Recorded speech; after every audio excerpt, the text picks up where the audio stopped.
Between Israel and Iran, the Israeli airstrike on the Iranian consulate in Damascus killed 12, including 2 Iranian generals and a member of the Lebanese militant Hezbollah group. Mr. Bahani is with the organization, and I'm going to make sure I get this right, the Organization of Iranian American Communities. He is the media. Let me make sure I have this correct here. And he is the media. I guess he is the media contact. That's what it is. I don't know why I typed it this way, but I did.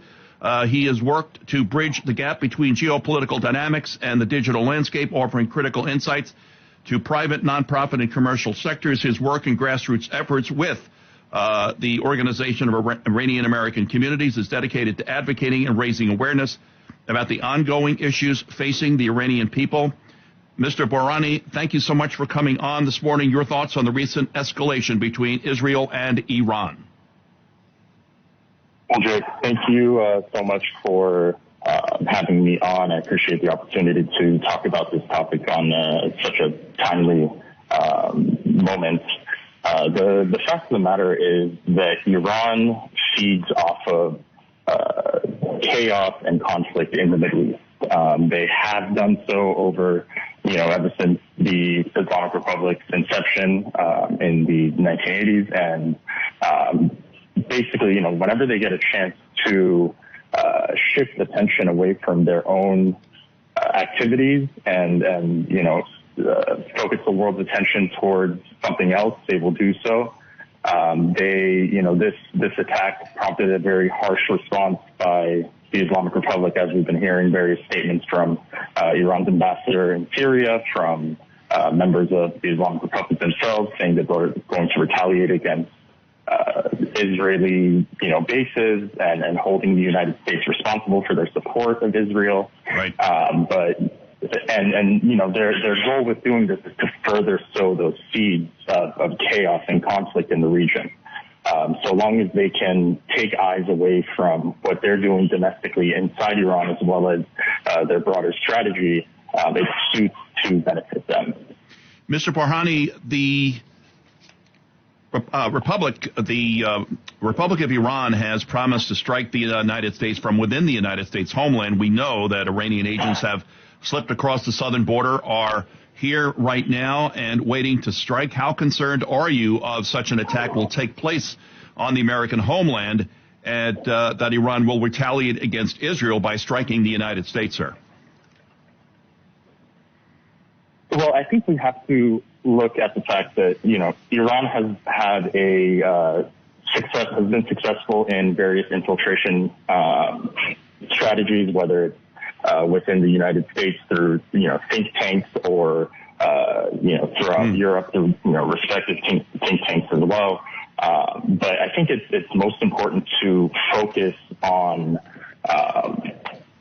the fact that it's our lack of a cohesive and stringent policy against the Islamic Republic that is allowing them to so brazenly make such statements and so brazenly go into other nation sovereignties and at least pose that threat. And the reality is, so long as we have a policy of appeasement towards Iran, one that focuses on diplomacy at all costs, regardless of their bad actions, bad intentions, they're going to continue to be able to spread that chaos abroad. Our guest is Mr. Bahrani. He's representing the Organization of Iranian American Communities, the OIAC. He's the Media Relations Coordinator and Policy Advisor. That's what I was looking for before. I just moved it to the wrong part of the document, and it happens sometimes. There is a considerable Iranian American population in this country, Mr. Bahrani. If there is such an attack and Iran takes responsibility for such an attack on the American homeland, are Iranians in this country concerned that they will be blamed, they will be tied in for this, that they will be targeted by Americans if this happens? What are your thoughts, sir? I think more clearly in the past year and a half than ever before. There's been a clear delineation drawn between the Iranian people and the Iranian diaspora abroad from the Islamic Republic. I think people understand after the uprisings in 2022 and 2023 that the Islamic Republic by no means represents who the Iranian people are. Mm-hmm. We saw all around the world people gathering in tens of thousands to support their homeland and their compatriots inside Iran who are fighting and dying every single day on the streets for freedom and basic human rights.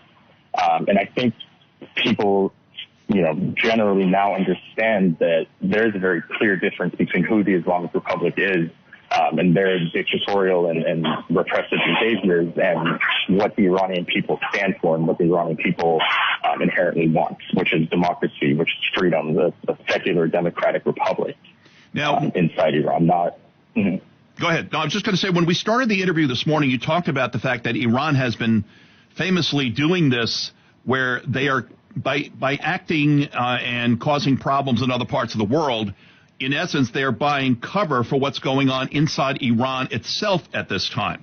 So if that's the case, can you paint a picture for our average listening family member today of what life is like right now in the Republic of Iran, and what is the biggest threat that the people in Iran face from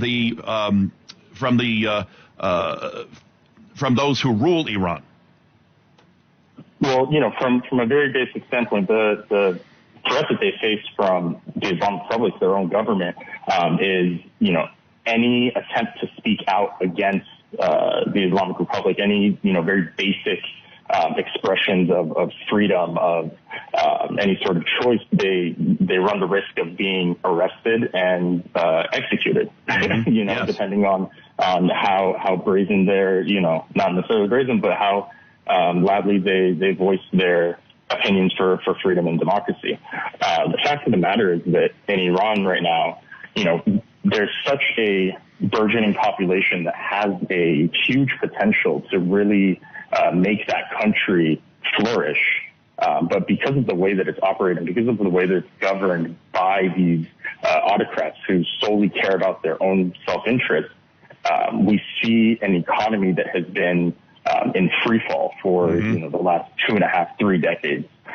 We see in the last 2-3 years especially, the cost of goods, the cost of food has skyrocketed.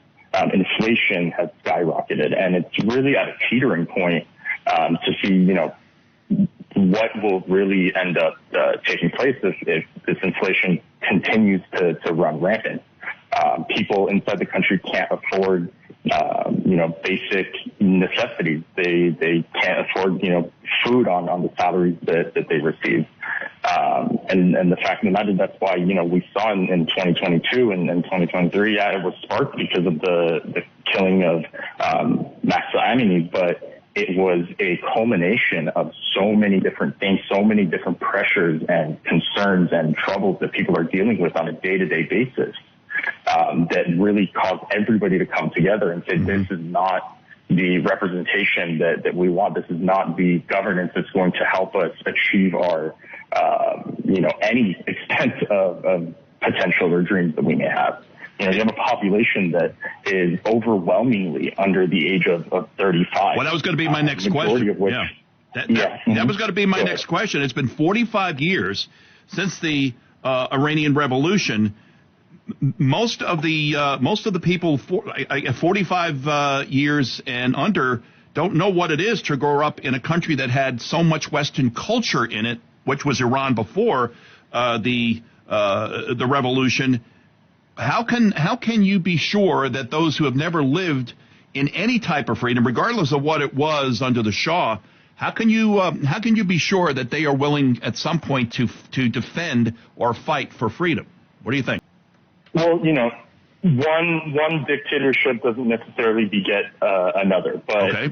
What I think we can definitely understand and what we can see is that the tools and resources and I guess dissemination of information has become so vast in the last 20 years that people, whether they experience it themselves firsthand, right, if they can identify and see that the rest of the world isn't living the same way, that this is not normal, eventually, the push comes to shove, and the tinderbox will match, right? It'll spark.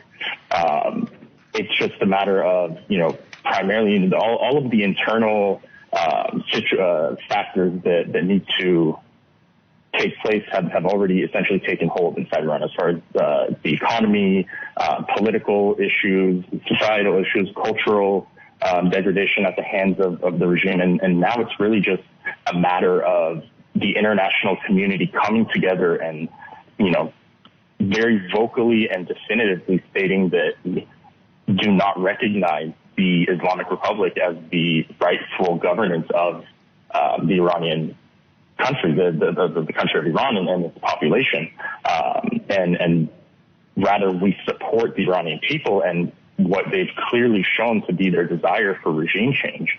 And they have the means of doing that. They have the means of, unlike many other countries in the past, they have an organized opposition in the NCRI, and they're capable of toppling this dictatorial regime.